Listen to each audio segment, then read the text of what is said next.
MR constructions వాళ్ళు గుంటూరుకు 3 వైపులా 3 మంచి అపార్ట్మెంట్స్ నిర్మిస్తున్నారు. లాంలో రాధాకృష్ణ, గుజ్జనగూడలో యువి అర్బనైట్, తెనాలి రోడ్ లో కేవీ రెసిడెన్సీ. ఎంఆర్ కన్స్ట్రక్షన్స్ మీ ఇంటిని అందంగా నిర్మిస్తాం. గర్వంగా చెప్తున్నాను అధ్యక్ష. గత ప్రభుత్వంలో ఉపాధ్యాయులతో మాట్లాడడానికి ఒక ఆర్జేడీ కానీ, ఒక కమిషనర్ కానీ, ఓ ప్రిన్సిపల్ సెక్రటరీ గారు కానీ అవకాశం ఇచ్చేవారు కాదు అధ్యక్ష. కానీ ఈ రోజు ఎన్డీఏ కూటమి అధికారంలోకి వచ్చిన తర్వాత మా గౌరవ విద్యాశాఖ మంత్రి గారు నారా లోకేష్ గారు ప్రజాస్వామ్యబద్ధంగా ప్రతి శుక్రవారం కూడా ఉపాధ్యాయ సంఘాలు వెళ్లి కలిసి వారి సమస్యల్ని చెప్పుకోవడానికి, తద్వారా ఉపాధ్యాయుల యొక్క యూనియన్ యొక్క సమస్యలు లెక్కలోకి తీసుకుని పాలసీలు రూపొందించడానికి మా అవకాశం కల్పించారంటే ఈ ప్రభుత్వం ఉపాధ్యాయులకి ఎంత అనుకూలంగా ఉందో మీరు గమనించాలి అధ్యక్ష.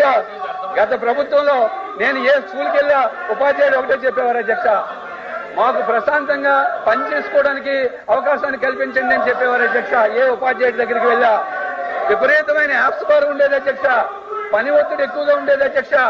అందుకే ఈ రోజు ఎన్డీఏ గవర్నమెంట్ వచ్చిన తర్వాత మొట్టమొదటిగా మనం చేసిన ముఖ్యమైన పని ఏంటంటే యాప్స్ భారం తగ్గించడానికి ప్రణాళిక వేశాం అధ్యక్ష.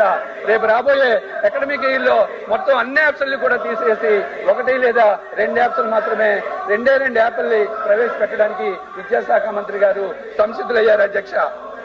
గతంలో ఉపాధ్యాయులు అవమానించేవారు అధ్యక్ష, బాత్రూముల వద్ద టాయిలెట్ ఫోటోలు తీసి అప్లోడ్ చేయమని చెప్పేవారు అధ్యక్ష. అందుకే ఈ రోజు విద్యాశాఖ మంత్రి గారు వచ్చిన తర్వాత టాయిలెట్ ఫోటోలు తీసే బాధ్యత నుంచి హెచ్ఎంఎల్ని తొలగించి ఉపాధ్యాయులకి గౌరవాన్ని ఇచ్చారు అధ్యక్ష.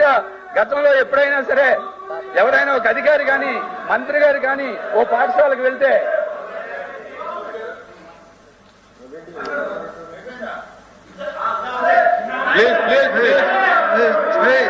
ప్లీజ్ ఎల్ఓపి గారు, నా రిక్వెస్ట్ అధ్యక్ష, కూర్చోమనండి, మీ మెంబర్స్ కూర్చోమనండి అధ్యక్ష. ఈ అప్రజాస్వామ్యమైన ఈ విధానం ఈ ప్రభుత్వం చేస్తున్న ఈ దౌర్జన్యం, ఈ ప్రభుత్వం తీసుకునే విధానాలు మొత్తం బస్సు పట్టించాయి. విద్యా విధానం మొత్తం సర్వనాశనం చేశాయి. విద్యార్థికి ఇచ్చిన మాటను కూడా, నిరుద్యోగులకు ఇచ్చిన మాటను కూడా నెరవేర్చలేదు. ఇచ్చిన వృత్తి ఇస్తానని చెప్పి మోసం చేసింది. బాబు షూరిటీ వచ్చి జాబ్ గ్యారెంటీ అని చెప్పి నిరుద్యోగులందరినీ కూడా నెట్టాట ముంచిన ఈ నేపథ్యంలో ఈ ప్రభుత్వం చేస్తున్న ఈ దౌర్జన్యకానికి, ఈ ప్రభుత్వం చేస్తున్న ఈ పరిణామాలకి, ఇవాళ ఏదైతే నియంత్రణ ధోరణిలో చేస్తున్న ఈ కార్యక్రమానికి ఈ రాష్ట్రంలో విద్యార్థులందరూ కూడా నష్టపోతున్న ఈ నేపథ్యంలో ఈ ప్రభుత్వం చేస్తున్న దీనికి నిరసనగా వీళ్ళే చేసుకోమని అధ్యక్ష. ఈ రాష్ట్రం ఏమని చేస్తున్నారు.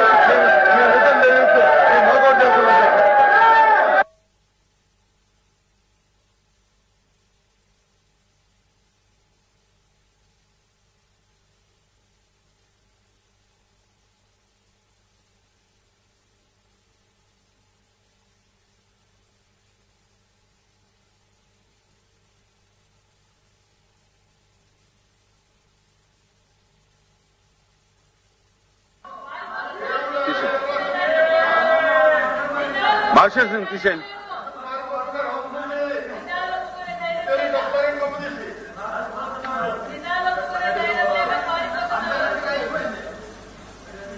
ప్లీజ్ చిరంజీవి గారు క్లోజ్ చేయండి. చాలాసేపు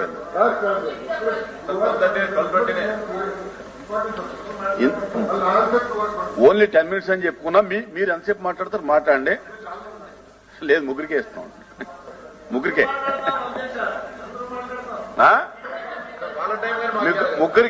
ఈ రోజు డిస్కషన్ లో ముగ్గురికే అధ్యక్ష.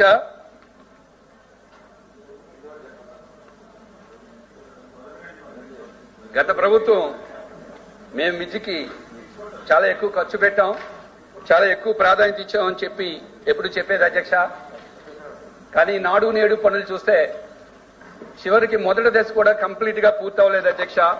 ఈ మధ్య జాతీయ స్థాయి నీతి ఆయోగ్ నివేదికలో పరిశీలిస్తే చివరికి ఈ రోజు ఆంధ్రప్రదేశ్ రాష్ట్రంలో పిహెచ్సిలకి వికలాంగులకి కేవలం 17% మాత్రమే బాత్రూముల సదుపాయం ఉందని చెప్పి నీతి ఆయోగ్ రిపోర్ట్ ఇచ్చింది అంటే నాడు నేడు పనుల్లో ఉన్న డొల్లతనం ఏంటో మనకు తెలుస్తుంది అధ్యక్ష.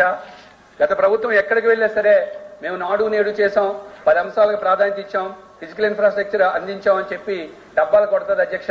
నేను అడిగే ప్రశ్న ఒకటే అధ్యక్ష, ఓ మంచి గుడి కట్టి ఆ గుడిలో ఒక దేవుణ్ణి ప్రతిష్ఠించకపోతే ఆ గుడికి విలువేంటి అధ్యక్ష? అది నా ప్రశ్న అధ్యక్ష. ఓకే, నువ్వు నాడు నేడులో ఫిజికల్ ఇన్ఫ్రాస్ట్రక్చర్ కల్పించావు అధ్యక్ష, కానీ దురదృష్టం ఏంటంటే ఉపాధ్యాయులు నియమించడం మర్చిపోయారు అధ్యక్ష. గతంలో 2014-19లో 14లో 10,000 పైగా డిఎస్సి పోస్టులు తీసాం, 18లో 7,000 పైగా డిఎస్సి పోస్టులు తీసాం.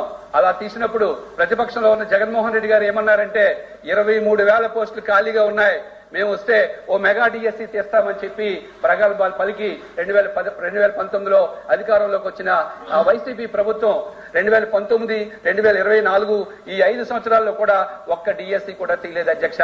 మెగా డిఎస్సి కాదు కదా, మినీ డిఎస్సి కాదు కదా, డగా డిఎస్సి చేసి విద్యార్థుల్ని మోసగించారు అధ్యక్ష.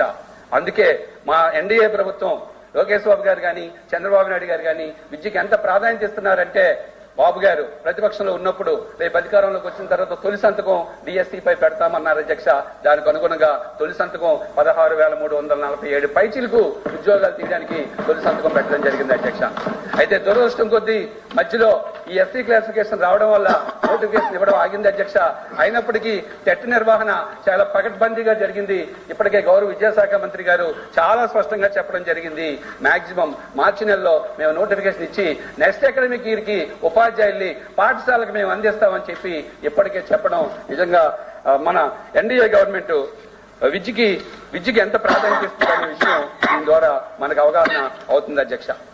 గత ప్రభుత్వంలో కేజీ నుంచి పీజీ వరకు కూడా టోటల్ విద్యా వ్యవస్థ